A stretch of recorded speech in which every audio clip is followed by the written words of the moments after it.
thank you very much, first of all, for your time. Let's start with your, interviews and statements about Ukraine that has caused some controversy. To some, it appears that you are putting moral equivalence with Russia and the United States. As you talk about Russian actions, you always bring up the past U.S. misdeeds, if you will, or campaigns abroad. Do you see Russia and the United States morally equivalent? Do I see them morally equivalent? Of course not. As I've stressed over and over, but the propaganda system blocks it out for its own reasons. There is absolutely no justification for the invasion of Ukraine, which is a major international crime.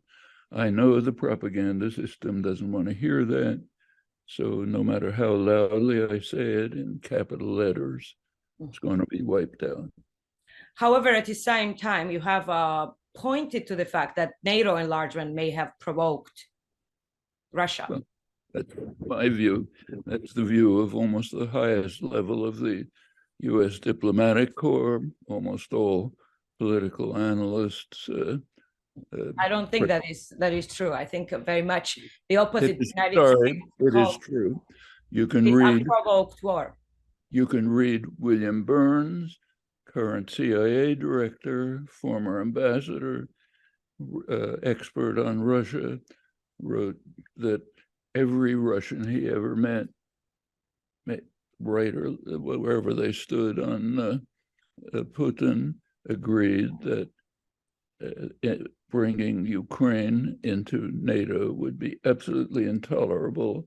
Every Russian leader, Yeltsin, Gorbachev, everyone has insisted. Nobody's debating that. The question is, do you, in your view, in Russian view, we've seen Russian officials, of course, use that as their reasoning for launching a war in Ukraine, full-scale war. But in your own view, is that something that played a role? How often do I have to repeat it? Bold-faced. There is no justification for the invasion of Ukraine. It's a war crime comparable to the U.S. invasion of Iraq, Stalin and Hitler invasion of Poland, major war crime. I've emphasized that over and over. I know that the propaganda system doesn't want to hear it, but I said it again, and no matter how many times you deny it, I'll keep saying it.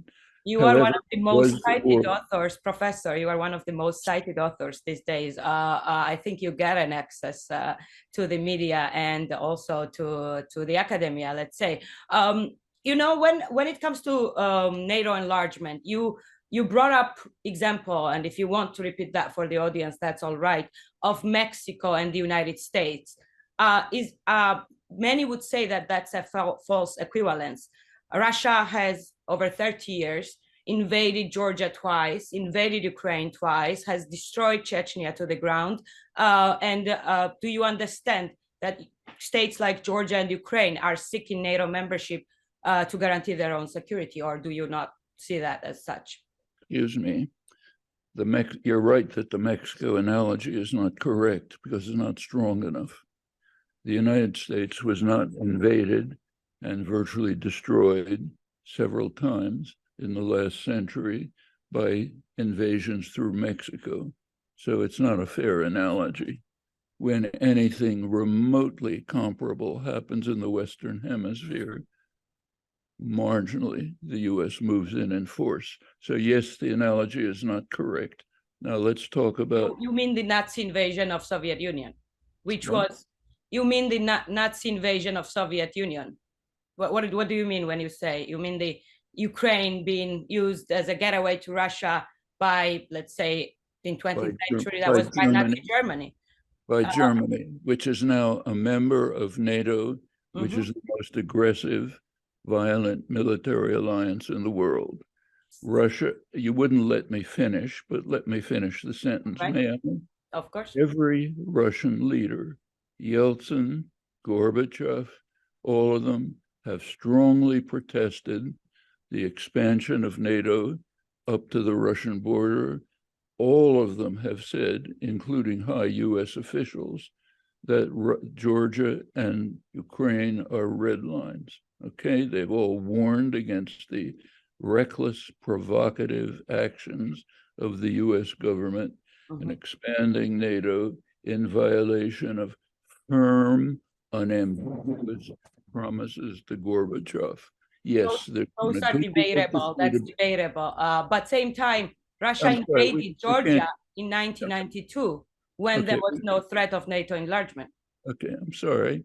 I have to cancel the interview. I can't carry out interviews in which I'm not allowed to finish a sentence. I thought you finished the sentence, Professor, and I was continuing to follow up on your point, which is. Am I going to be allowed to finish the sentence? All right, go ahead. The sentence was that there's been a good deal of deceit about the promises to Gorbachev, but you can look up the National Security Archives, click of the computer. I have, yeah. And you have the actual wording, which is clear, unambiguous, no question about it. Clear, unambiguous promises violated by Clinton, later more seriously violated by Bush, not only expanded NATO, but also started the demolition of the arms control regime, which is a great threat to Russia. If you want a detailed discussion of this, happens to be a good article in the current issue of Harper's Magazine by Benjamin Schwartz and Christopher Lane, who run through it in detail. If you want, I can. On that, I think for the matter of the fact, there was no written promise or an agreement given to this to Russia about the agreement that you're speaking about at the end of the Cold War. However, there are speculations about what was said between the closed doors, but that's beyond the scope of our discussion. Russia invaded Georgia in 1992 and 3 when there was no threat of NATO enlargement. Same time we see Finland join NATO, and for Russia that does not seem to be as of a problem as that of Ukraine's membership. You've heard these arguments. Obviously, I'm not going to come up with something that's a bicycle, but in a sense, like you are still saying that it was NATO that caused this war, or that Russia has a right to have control over Ukraine and Georgia. Is that so? Yes, I'm familiar with the U.S. propaganda line. No need to repeat it. What happened is that Georgia and Ukraine were recognized by the highest U.S. officials as being the red line that NATO couldn't cross.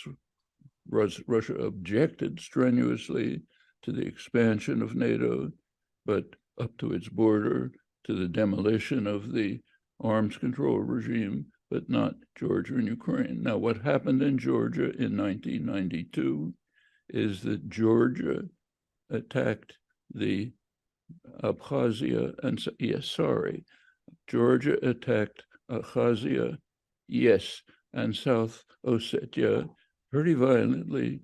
Russia intervened, which is of course illegal, but then did not conquer Georgia. So that's Georgia. Ukraine. I think the facts are disputed there. I'm sorry, Professor, you were saying that Georgia attacked Russia in Abkhazia. I think that is very much a disputed fact. Russia was supplying weapons to the separatists in those regions, and that's a fact. And Georgian people have been expelled from those territories. Sorry. But that's also beyond the scope. Look back, but that's not what happened. What happened? But you acknowledge that Russia illegally intervened. In the case of Ukraine, so you're wrong about Georgia. It's what I described. With regard to Ukraine, Georgia illegally, did Russia illegally invade in Georgia? That's what I said. And I said, repeat, capital letters. It was illegal, the invasion, but you left out a crucial part, namely the Georgian attack, violent attack on South Ossetia and Abkhazia. If you add that, you get the Russian reaction, which was illegal, okay? Now, can we get to? Yes, we can, but if you don't answer my questions, we can't move on, because that is this is how this has to go. The question of Georgia, Russia, I will leave that aside, even though I think the facts of Georgia attacking Abkhazia and South Ossetia are to be very much disputed and not correct. But that beyond that, when you talk about NATO enlargement and Mexico, if United States was to invade Mexico and Canada and occupy lands of Canada and Mexico, then Mexico tried to seek an alliance with, let's say, as you point out, with China, or let's say any other alliance, any other country you want to bring in, would that be wrong? And would that be, would we still talk about capital letters? Maybe I can get it through to the propaganda system.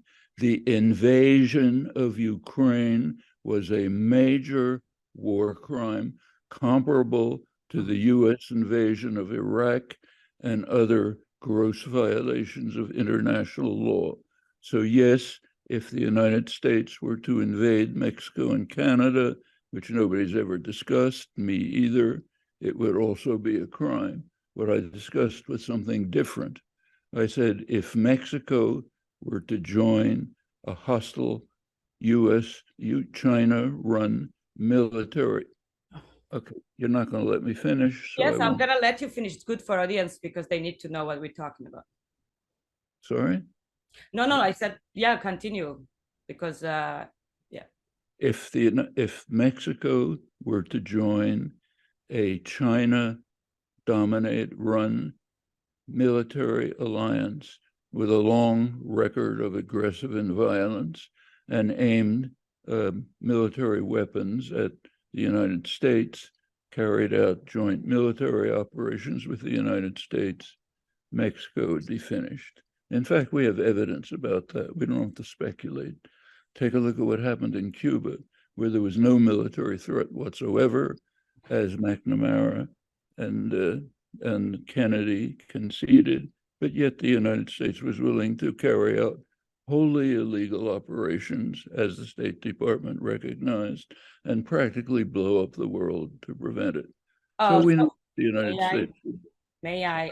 So you mentioned many cases, so it needs to be, because they are different. I mean, they don't fall in same category, but you are bringing in the Soviet time, the Cold War, when there was a threat of spread of communism and US actions then, and then compare it to today's Russia. But that, not even that, when you talk about Iraqi invasion, again, the question comes up, if you are putting the moral equivalence of US international actions with the Russian international elections, because that is the propaganda line that of Moscow. They repeat, and what you are saying repeats the line that Moscow holds, that it's not that they are good actors, it's that they are as bad as the United States. If Russia says the earth goes around the sun, and I repeat it, it's not following the Moscow propaganda line. The United States invaded Iraq, Afghanistan, Libya, Serbia, without any credible pretext, violent, brutal aggression. The Russian invasion of Ukraine is another act of that kind. Understood? You listed a lot of cases, including one of them being Serbia, also often used by the Russian propaganda line to justify their actions. Do you think the invasion of Serbia was wrong? Why did the United States invade Serbia? This is hopeless. Nothing justifies the action. We agree on that. Sorry, I'll have to leave. If you cannot hear simple words repeated over and over again in capital letters, there's no point pretending to have a discussion. We have the conversation. It's just you are raising a lot of topics that need to be, discussed. One of them being Serbia, which you mentioned in the, list of U.S. actions abroad. But my question is that you did not answer. Do you equate morally U.S. actions internationally with the Russian actions internationally? Do they carry the same morality? I don't equate them. The invasion of Iraq, they're both war crimes, but the invasion of Iraq was far more serious, had no credible pretext, no provocation. I'm listening. It had much harsher consequences. So I don't equate them, except that they were both on vicious war crimes, which fall under the Nuremberg Conventions. Would Yes. you equate invading a dictatorship like Saddam's Iraq to invading a democracy like Ukraine? Do I equate the two? I'm meaning like, do you see a difference between invading a dictatorship, which was suppressive of its own people, versus invading Ukraine, that was a democratic country with no problems as such? Sorry, what is the question? Do I equate what? Why do you bring Iraq? Iraq is a very different case. It Because was a you dictatorship. asked whether. Is it for Why do I presenting? bring Iraq? Because you raised the question about the character of the invasion of Ukraine. So I said, yes, it's a major war crime, like the US invasion of Iraq and many other US invasions, but they're all war crimes. And you That's why I mentioned bring them Serbia. up, because they're relevant. Well, one could argue that invading a dictatorship which had a history of invading the other country is maybe a different case than invading a democratic country. But that aside, you mentioned also Serbia. I don't want to go through every example, but Serbia is interesting because you use that as a case for NATO's actions in Europe and elsewhere. Why did NATO troops and US get involved in Serbia, in Yugoslavia, let's say? In Serbia? Yeah. You want to know the facts? We have the details. I've written 2 books about it if you're interested. The OSCE observers, were on the ground giving regular reports. We have details about what happened right through 1999. They were saying there's a low level of atrocities caused by Albanian guerrillas entering Kosovo, carrying out crimes, a harsh Serbian reaction. There was a meeting in March 1999, Rambouillet, where there were 2 positions offered. The NATO's position was it must have free access to all of Serbia. Serbia's position was also But Serbia was killing. Serbian government at this point. Do you want an answer to I your think question, or don't you? Gave me the answer. Do you want an answer? Which has a lot of factual errors. Do you want an answer to your question? I'm listening. I'm listening. But we have then to. I will give you. If you don't want an answer to your question, don't ask it. Do you want an answer to your question or no? But you are leaving out big part, Professor, that Serbia was engaged in murdering local population in large numbers in Bosnia as well as. I continue. I'll get to that in a moment. All right. I was giving the background. Okay. All right. The background is what I just described. We have detailed information about it. It's not controversial. March 1999, Clinton decided to bomb Serbia. He was the Clinton administration was briefed by General Wesley Clark, the head of the NATO command. He said, what they asked, what Sandy Berger, others said, we have the records. What'll happen if we bomb Serbia? They said, well, of course, the Serbs will react on the ground naturally, and it'll lead to a vast increase in atrocities. They decided to bomb anyway. There was a vast increase in atrocities as a consequence of the US bombing. Now, the propaganda system has tried to invert that and say that the bombing was a response to the atrocities, but it's exactly the other way around. I don't think that is factually correct. Again, I have to point that out. Same applies to Bosnia as well, which you don't mention. I don't think in either of the cases NATO bombing led to the killing of local population. If you like, I'll be glad to talk about Bosnia. First, I want to refute the propaganda line that you're repeating about Kosovo. I think I'm repeating facts, but we can move away because if we go through every case, we will have no time. My question is larger. Again, that's fine, but let's first make clear what happened in Serbia and Kosovo, which is what you asked about. Now, the answer to that is after turning down possible negotiations, the United States bombed Serbia with the expectation that there would be massive atrocities following the bombing, which happened. After 78 days of bombing, an agreement was reached, which was kind of a compromise between the two positions in March. Now you want to turn to another topic? No, I don't think that is actually a factually. So you were saying that NATO bombed Serbia to actually have more killings happen on the spot rather than actually stopping killings in this case in 99. Are we still talking about bomb Kosovo? You believe that the intention of the United States and NATO allies was to stop killing in Kosovo? No, it is the opposite. You can look back at the briefing. Answer the question, Professor. You can look back at the briefing. You can look back at the briefing on the record of General Clark to Sandy Berger, Madeleine Albright, the rest of them. They asked, what will happen if we bomb Serbia? Clark said, what was the goal? What was the goal, Professor? The clear goal of the United States, let's say. Why was the United States? Sorry, I cannot continue. Sure. You ask a question, I answer it. It refutes your. I did not ask the question, what was the deliberation behind it? I said, what's your idea of why did the United States invade, NATO bombed Serbia? Why did it bomb Serbia? That was my question. What was the goal of the operation? To increase the killing, or was it to stop the killing on the ground, which you seem to be living out? Sorry, that is not what happened. We have detailed reports from the KVM OSCE monitors of what was happening right up to the time of the bombing. There was a low level of mutual atrocities.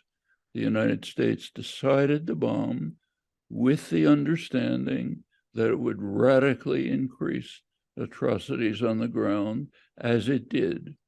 We have, if you don't like the facts, join another world. I don't think that is the fact. Let's you want me to give you the record? Can we? I'll be happy to send you the documents that demonstrate this. In fact, I've looked at the documents, but that aside, let's stick to Ukraine. You've also argued for not providing weapons to Ukraine. You've questioned the, let's say, how do you say that in English? You've questioned providing Ukraine weapons from its Western partners. Are you still on same position, or have you changed that? What position do you think I took on? That you are actually opposing providing weapons to Ukraine. That is a pure lie. All right, good to know. May I repeat in capital letters? I have said all the way through that it's justified for the United States to provide weapons for the defense of Ukraine against unjustified invasion. Now, I know the propaganda line that you're expressing doesn't want to hear those facts, but it happens to be true. No matter how many times you lie about it, good to know. We've established that. We've established that you are for supporting and providing Ukraine weapons. And at large, do you actually see why the Ukrainians or Georgians are trying to ally themselves with the West? Do you see the reasoning behind it? They have every reason to want that, but we happen to live in this world. In this world, the high-level U.S. diplomats like William Burns, Jack Matlock, most political analysts are correct in saying that if we cross those, as Burns put it, we cross those Russian red lines, they will respond because of their security needs. Now, in fact, up until the invasion, as late as December 2021, February 22, the Russians continued to request that the United States consider their security interests. The United States officially said, we do not consider your security interests. That doesn't, to repeat in capital letters, that does not justify the invasion, but it established that you don't justify the invasion and see that as a criminal act. But as you are mentioning, the Russian security requests, including actually removing NATO back to 1999 borders. And that means Sorry, 15 members of NATO that joined the alliance after that would not have any protection. Same conversation from Moscow was hard when the Baltic states were joining the NATO. But you saw that Russia took no action then. Do you see that the weakness on the end of the Washington to have a resolution on the question of membership for Ukraine and Georgia is actually what provoked Russia, rather than first let me dismantle the standard propaganda lie. If you look back at the December 2021 proposal by Russia, it had two parts. First part, the major one, was take Russian security interests into consideration. Then there was a second part, the only part that the propaganda system quotes. Second part was you should withdraw back to the early lines. Now that was a topic for negotiation. The top issue, the main one, which is always ignored, and you ignored it, is consider Russian security interests, and then we can proceed to negotiations. So every nuclear power could blackmail the United States with the fear of invading another country, and the United States should follow the blackmail. Sorry? Every nuclear power can present a very wide range and very, as everybody saw it, extremist requests from the West and be able to go forward with it if they wish. I mean, so we should like meet all their demands if they're nuclear power, basically. So we should have met all Russian demands. I have no idea what you're talking about. Should a nuclear power invade somebody? No. No nuclear power nor any other power should invade anyone else. Russia shouldn't invade Ukraine. The United States shouldn't invade Iraq, shouldn't invade Afghanistan, shouldn't invade Serbia, shouldn't invade Libya. No nuclear power nor any other power should carry out an invasion. Is that clear? Yeah, but blackmail, that's not my question. Blackmail, they presented very extreme demands from the United States. And if the United States was not to meet them, they threatened with the invasion. The blackmail, should we follow the blackmail? And if we followed the blackmail from Moscow, would that give other countries incentive to do the same? Let me repeat the facts, much as you don't like to hear them. The Russian proposal, you can read it in December 2021, had a major point.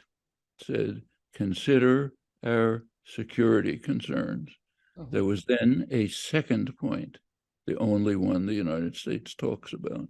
Second point was you should withdraw back NATO back to the earlier lines. The second point was open for negotiations.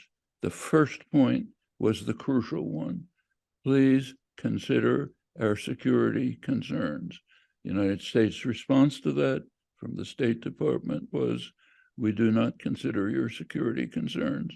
There was no effort to move to negotiations to see if you could then dismiss the second part, which was obvious. Those happen to be the facts. I think well, let's keep going, but I think that United States did negotiate with Russia at the beginning of the war. But I'm more interested in a larger question here, which is, and we have only 10 minutes left, which is the question. So you basically want the Ukrainians and the Georgians and everybody else basically live like in Kadyrov, Chechnya. That's your solution of the issue.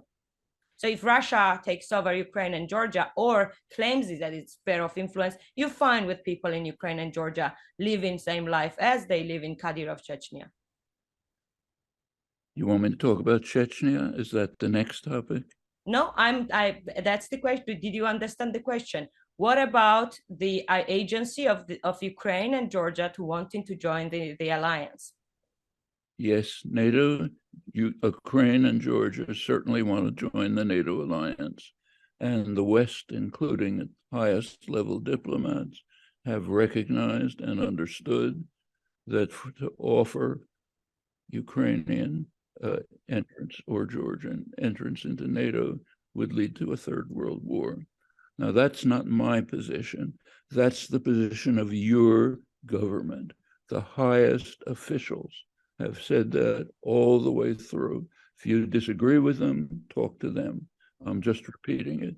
They have said, I mentioned Burns, could mention many others, that it is reckless, provocative to cross red lines. Every Russian, whatever their position, will find this unacceptable and consider it an effort.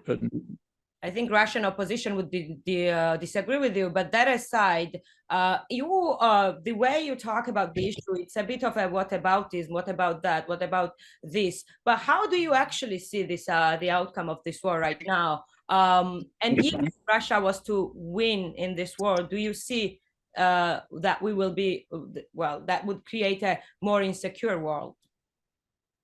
Is your question, what do I see as the outcome? Yes. How do you see the end of the war? Let's try to be logical instead of just repeating US propaganda.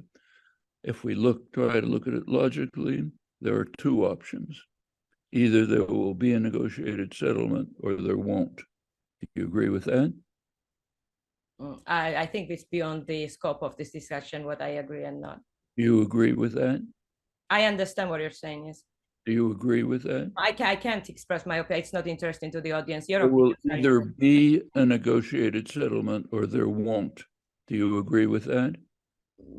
Maybe. Yes, or I can't answer I don't want to express my opinions again. It's beyond the scope of the interview. I can't agree with. I have my opinions, Professor, about it privately, but that's beyond the discussion. No questions of opinion. This is a point of logic. There will either be a negotiated settlement or there won't. That's logic. How about there will be a defeat or there won't? That's the first step. If you can accept logic, we can move on to the second step. Let's establish that, sure. You accept logic. Thank you. Now, if there is no negotiated settlement, there are two options. One is the war will continue. The other is one or the other side will capitulate. Do you agree with that? Yes, that seems logical.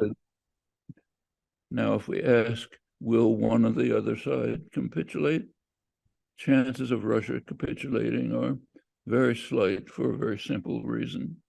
It has unlimited means of expansion.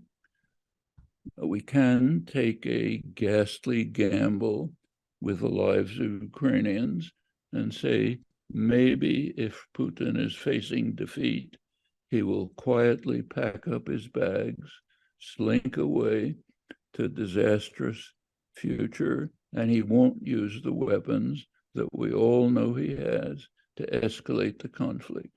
That's the ghastly gamble that the United States is taking.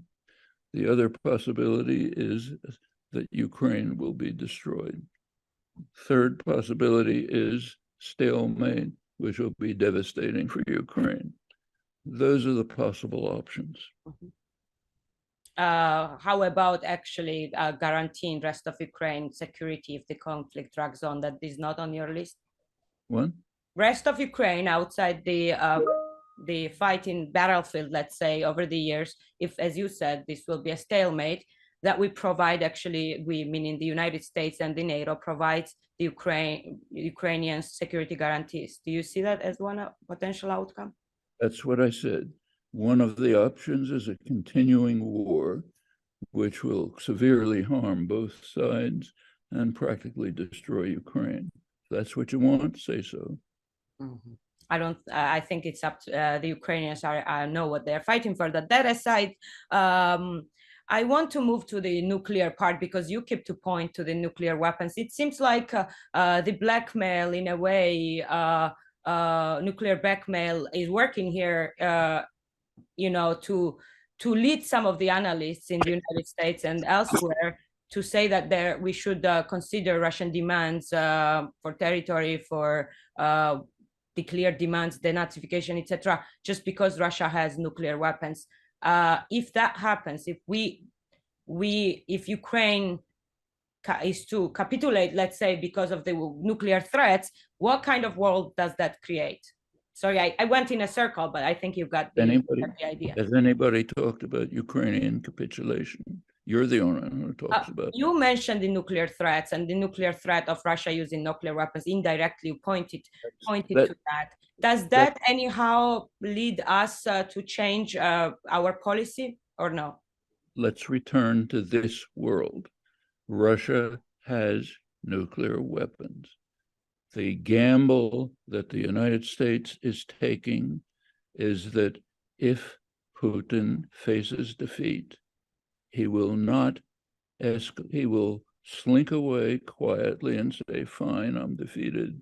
He will not use the conventional weapons that he has to escalate the war against Ukraine, attacking Kiev the way we attack Baghdad, so nothing happens. They tried, Professor, they tried. They really tried. They attacked from all directions and from air and land. Sorry, if you're so fanatic that you cannot let me finish a sentence. No, I'm just opposing you in what you were saying, that Russia did not full-scale attack Ukraine full-scale, which is against the fact. They surrounded four sides and tried to launch many interviews over the years, but never with anyone so fanatic that they could not allow me to finish a sentence. No, can you accept that condition or not? We have very limited time, that hence the interruptions. I think we have 2 more minutes. Sorry, if you cannot conduct an interview, we will not have an interview. I like that you are, I guess Professor Chomsky left the room.